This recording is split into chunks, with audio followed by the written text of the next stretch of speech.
kebanyakan nih orang Indonesia nih. Orang Indonesia nih yang bikin mentalnya nggak bener nih. Otaknya pengen cepet kaya. Nah. Jadi kaya tuh susah. Ya nggak gampang. Itu yang bikin orang Indonesia tuh kebanyakan pengen cari jalan singkat, jalan pintas.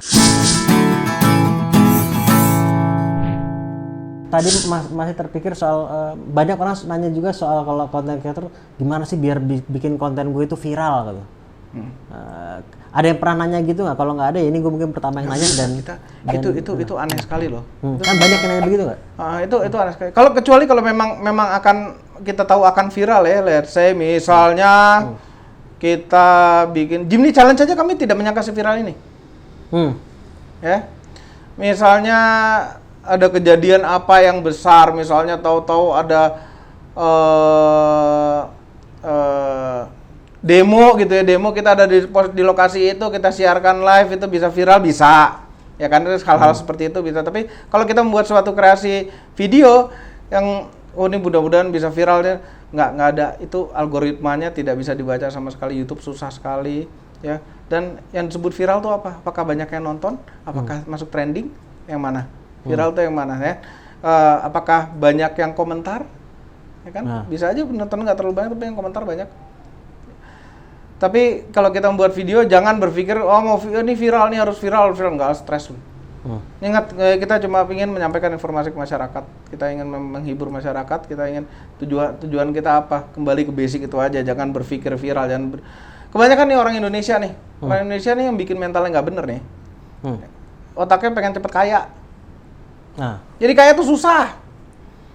Ya nggak gampang. Itu yang bikin orang Indonesia tuh kebanyakan pengen cari jalan singkat, jalan pintas. Makanya senang sekali yang namanya jadi broker. Misalnya nih, ya broker apa? Ini mobil dijual, dibrokerin. Ini mobil ada yang nyari ini, ada yang nyari itu. Wah, ya bisa aja nyari duit begitu. Cuma kadang-kadang capek juga. Karena orang itu kebanyakan pengen cepat kaya sehingga, nah itu maksudnya ini maksud kami hubungkan dengan video. Jangan kita membuat sesuatu itu, wah ini mudah-mudahan bisa viral nih. Secepat mungkin. Enggak. Kembali basicnya aja, basicnya dulu. Ngapain lu buat video? Buat video untuk mengedukasi masyarakat, untuk menghibur masyarakat. Dah. Kembali ke situ. Gimana cara memaksimalkan edukasi, memaksimalkan hiburannya? Jadi selalu ada tujuan yang lebih besar dari sekedar buat gue-nya doang. Oh iya. Ingat ini membuat video ya. Kecuali yang eksperimen yang kami dengan model gambar itu membuat video untuk ditonton orang loh, bukan untuk dibuat kita. Artinya bukan kita senang membuat seperti itu, tapi orang penonton senang menonton seperti itu. Ngerti nggak? Nah kalau gitu gimana ngebalance antara, kan juga punya idealisme juga kan, dalam arti ya areanya gue ingin kebermanfaatan khusus agar orang terhibur dan juga tadi masih di areanya otomotif yang paling utama gitu. Di sisi lain pasar gitu, penonton kadang berubah-ubah seleranya dan seterusnya. Ngebalance-nya gimana agar bisa mengikuti perubahan pasar dalam arti penonton, audience, tapi juga tetap ada nggak sih kayak boundaries tertentu atau batasan-batasannya buat kayak konten-konten yang mau bikin gitu. Batasan-batasan di luar yang kayak tentu kayak moral, etika, di luar yang gitu ya, itu kan pasti tuh. Tapi ada kayak prinsip-prinsip tertentu nggak dalam membuat konten? Ya pasti ada ya. Kita kan nggak menampilkan sara gitu kan. Ya nggak mungkin. Ya jangan gitu ya. Artinya batasan biasa lah intinya. Kita tentu maksimalkan sampai ke batas itu. Cuma batasnya seperti apa? Biasanya feeling aja ya. Oh ini kelebihan. Terus kami pernah bikin video ngobrol dengan Korigor, tahu nggak Korigor? Dia tuh ada YouTuber, dia tuh apa sih, gaming atau apa itu ya? Reaction ya? Reaction memes. Pokoknya ya gitu deh, anak muda dan asik ya. Video aslinya itu 40 menit. Yang keluar 15 menit. Karena ngelewatin batasan. Ngobrolnya. Isi omongannya gitu. Oke. Itu kami edit potong 15 menit. Video aslinya tuh 40 menit. Dengan diskusi yang ngeri-ngeri. Itu kalau dikeluarin bisa viral, mungkin. Potong semua.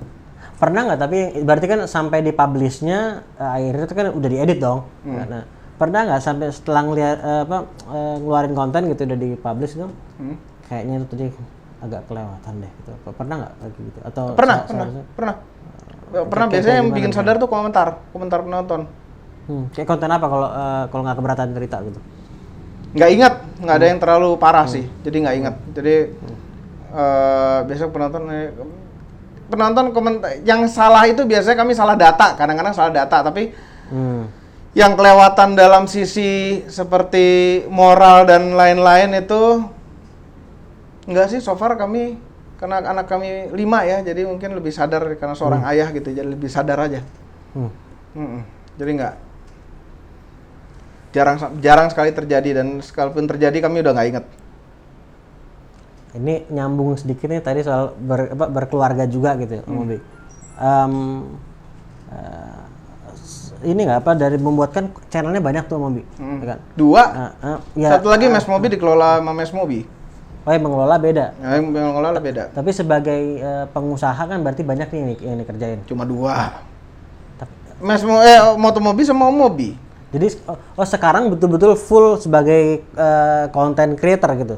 Ya sekarang usaha lainnya masih ada. Ada kan usaha lain juga masih gitu kan? Masih ada, tapi itu udah partner teman-teman lah yang ngurusin. Kami udah nggak berurusan lagi, sekali-sekali aja. Sempat kesulitan nggak dalam arti membagi waktu antara baik kerjaan-kerjaan yang konten kemudian keluarga dan seterusnya itu? Iya, kesulitan sangat sering sekali. Contohnya kemarin kan harusnya ini dilakukan hari kemarin kan? Ya. Kejadiannya jadi hari ini kan? Nah itu ada yang tahu, contohnya. Oke. Kalau kayak dengan main waktu dengan keluarga apa gitu, ada tadi ya, kembali ke rules tertentu gitu. Alhamdulillah yang namanya Tante Mobi, anak-anak itu semuanya mendukung ya. Jadi again kami juga tahu batasannya seperti apa. Kami juga membatasi kami bekerja seperti apa. Nah biasanya kami mengakalinya itu untuk membagi waktunya itu sebenarnya mengorbankan badan sih. Tapi ini yang paling terbaik dilakukan saat ini itu adalah semuanya tetap terbagi waktunya, semuanya akan dapat, tapi satu yang berkurang itu waktu bekerja kan. Waktu bekerja itu akan berkurang, tapi ya waktu bekerja itu kami jadikan di malam hari setelah semuanya pada tidur. Misalnya ngedit video, ya kan? Kami hampir nggak pernah ngedit siang-siang. Ngedit itu malam-malam di atas jam 10 malam ketika semuanya udah pada tidur. Masih ngedit sendiri sekarang? Ngedit. Berapa lama rata-rata tuh kalau bisa 2 jam selesai, bisa 6 jam selesai, bisa 12 jam selesai. Jadi rata-rata tidur tapi ngedit ini tim kita udah punya 2 orang ya, Rian Detumbuhan sama Eki. Ya mereka videografer dan editor sekaligus. Jadi 3 lah berarti yang ngedit kami dan 2 orang ini. Nah Mas Mobi itu biasanya ngeditin, cuma dia lagi sibuk dengan channelnya dia. Saya ada pertanyaan deh. Om Mobi kan selalu bilang kami. Gitu. Itu kayak misalnya tadi ngedit ya kami sendiri yang ngedit malam gitu. Kenapa ada alasan kenapa kami? Karena kami tidak memakai saya itu karena udah trademark aja dari awal dan kenapa menyebutnya kami? Biasanya kami itu karena mengatasnamakan korporasi Moto Mobi kalau kami bicara itu. Bukan mengatasnamakan saya pribadi. Gitu. Jadi kami suka turbo emang kita semua gitu sebagai suka turbo. Begitu. Ya jadi udah trademark begitu ya sudah diterusin aja. Orang ngerti kan kami saya. Sama. Sampai sekarang pernah ada godaan dalam tanda kutip godaan kayak yang membuat mungkin kayaknya ini ada tawaran yang menggiurkan tapi jalurnya beda misalnya nggak berhubungan sama otomotif itu ada nggak? Oh banyak. Cuma karena kami sudah berpengalaman hidup yang agak lumayan lama di dunia usaha apalagi itu ya. Tahu susahnya seperti apa, tahu tidak semudah apa yang dikata, nggak tergoda. Godaan banyak datang tapi tidak tergoda. Tapi ini dunia usaha juga nggak sih? Ini dunia creating suatu konten. Usaha adalah bagian supportnya. Ya. Makanya di kami punya karyawan, ada di Motomobi itu ada beberapa karyawan yang tidak ada berhubungan sama produksi itu karena itu adalah supportnya. Support yang artinya yang utamanya di Motomobi itu adalah produksinya, ya kan? Motomobi sebagai perusahaan, ya, yang perusahaan itu bukan, kurang lebih sebenarnya bukan kami yang mengerjakan, bukan Omobi yang mengerjakan, tapi adalah tim di dalam Motomobi sendiri yang ngerjain, bukan Omobi yang mengerjakan. Pengennya begitu, tapi kenyataannya agak susah juga, ya kan? Nggak ada sih. Nah, pengennya begitu. Bicara soal tadi, sempat berusaha ada usaha macam-macam sebelumnya. Mungkin kalau bicara soal kegagalan Omobi, dari pengalaman Omobi baik di bidang konten ini ataupun mungkin sebelumnya, apa sih mungkin ada nggak momen dimana mungkin kegagalan yang istilahnya sangat ya masa saat down-downnya banget gitu, tapi yang kemudian ya Om mungkin saat ini juga akhirnya bangkit juga gitu. Ada nggak mungkin bisa share salah satu momen kegagalan yang paling diingat gitu, baik sebelumnya atau setelah jadi content creator gitu, dan gimana kemudian menghadapinya gitu? Susah ya, kami tidak bisa cerita kegagalan seperti apa dulu, tapi mengerikan sekali lah. Ya. Orang nggak banyak yang tidak terbayang kalau di posisi kami itu beratnya seperti apa. Itu sangat berat sekali dan kami tidak bisa ceritakan di video ini, tapi itu sangat amat berat sekali. Untung nggak bunuh diri gitu kan. Kalau gitu tanpa perlu cerita kejadiannya apa gitu ya, menghadapinya gimana sampai akhirnya bangkit gitu? Apa yang harus dikatakan? Menghadapi kalau udah hancur aja udah. Hancur dan membuat baru lagi, yaitu Motomobi. Ya ada nggak kata-kata yang diomongin gitu? Yang akhirnya ya udah bangkit, hancur kan, kalau hancur doang kan hancur doang, tapi akhirnya sampai bangkit lagi. Kita tuh punya anak istri ya yang kita mesti kasih makan. Begitu apa yang kita punya hancur habis semua, kita harus melakukan sesuatu cepat, bahkan narik taksi online.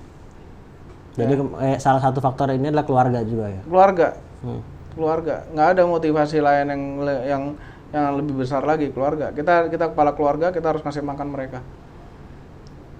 Nah, kalau sekarang dari berbagai macam kegagalan yang besar, yang sedang, yang kecil, yang lebih besar lagi dan seterusnya itu, kalau saya tanya sama Omobi sekarang ini, memandang kegagalan itu sebagai apa sih di mata Omobi gitu? Saya nanya pertanyaan ini kan dari orang ke orang, jawabannya beda-beda gitu. Oh, kegagalan itu adalah, kan ada yang bilang pasti proses menuju sukses.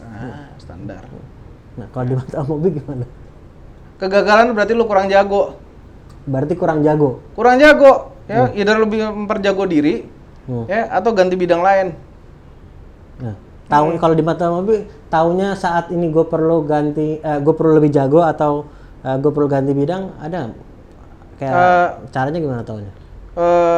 Nggak tahu, itu feel aja sih. Itu sangat subjektif sekali, itu feeling aja. Dan gagal atau sukses bedanya apaan juga kan tergantung. Ya?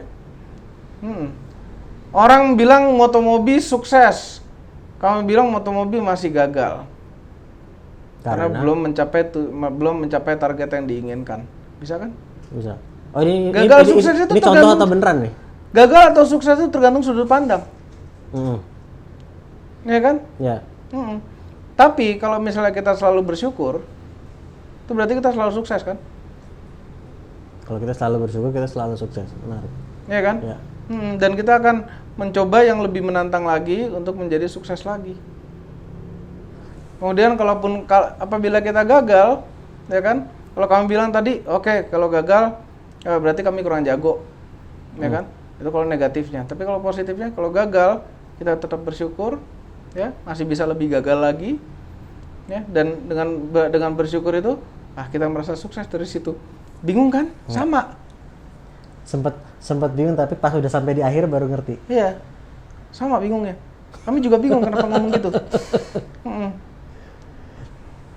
Jadi tadi kalau gitu tantangan apa sih yang Om Mobi ingin menantang diri lagi nih untuk apa gitu, yang kedepannya gitu, yang ingin lebih besar lagi ingin dilakukan. Target tadi kan ada ingin lebih besar lagi gitu kan? Banyak, kita di Motomobi nih ingin tetap apa, melebarkan sayap lagi dengan usaha-usaha tambahan selain content creating. Itu yang ingin kami lakukan dalam waktu dekat. Terus ingin meningkatkan jumlah video dengan kualitas yang bagus-bagus, ya kan? Tentu melibatkan tim baru lagi, nambah tim lagi. Itu sih targetnya untuk bisa menjadi sukses. Tapi again, sukses itu mencapai apa? Penontonnya, jumlahnya, ya kan? Pendapatannya. Sukses itu apa sih? Menurut Om Mobi, kalau ada nggak perbedaan bagaimana Om Mobi memandang sukses dulu dan sekarang? Ada perubahan nggak? Ada perubahan. Gimana? Kalau dulu gimana? Sekarang gimana? Ketika Anda punya sesuatu yang besar terus tiba-tiba nol hilang, ya itu Anda akan bisa merasakan mana yang gagal, mana yang sukses itu lebih nyata, ya kan? Dan Anda akan lebih bersyukur atas kegagalan Anda. Akan lebih bersyukur. Rumit kan? Sama. Aku juga bingung. Tapi ketika orang melewati proses itu, proses kehancuran yang besar sekali, ya orang akan lebih bersyukur atas keadaan yang ditimpanya, atas keadaan yang dialaminya. Ya. Dan kita tidak akan, ya mudah-mudahan tidak stres atas kegagalan apapun yang kita kena, gitu. Jadi belajar mensyukuri juga meskipun kegagalan, tapi juga tetap bisa disyukuri. Iya, kegagalan itu bisa syukuri. Karena gagal itu bisa gagal sekali, bisa gagal banget, bisa gagal banget tuh masih bisa. It could have been worse. Ya kan? Ya gagal. Kita mau yang misalnya nih, yang balikin botol begitu tuh. Ya itu. Ya itu kan. Ini sukses, begini gagal gitu kan? Oh enggak, masih bersih. Oh, alhamdulillah nggak ketimpuk dia. Itu kan bisa kan? Ya. It could have been worse. Perspektif ya. It's all about perspektif. Gimana kita bisa self hypnotize, kita bisa hypnotis diri kita sendiri, ya, untuk bisa melakukan yang lebih baik lagi. Intinya tujuannya baik untuk bisa melakukan lebih baik lagi. Mobi, thank you banget nih. Sama-sama. Ini banyak sekali insight. Membingungkan, teka-teki, tapi bisa dicerna dan muaranya kelihatan. Perjalanannya ke sana ke sini. Tapi masing-masing ada insight masing-masing, ada wawasan masing-masing, dan gue juga belajar banyak. Ada yang Om ingin sampaikan juga nggak pada siapapun yang nonton video ini? Ada lain? Ada nggak ya?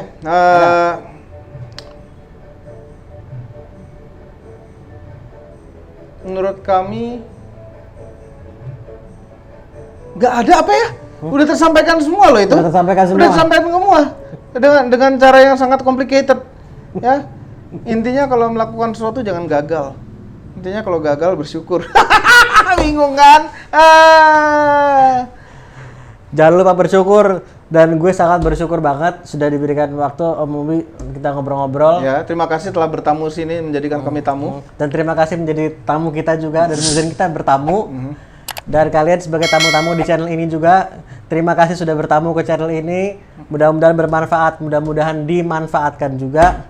Dan kita ketemu di episode selanjutnya.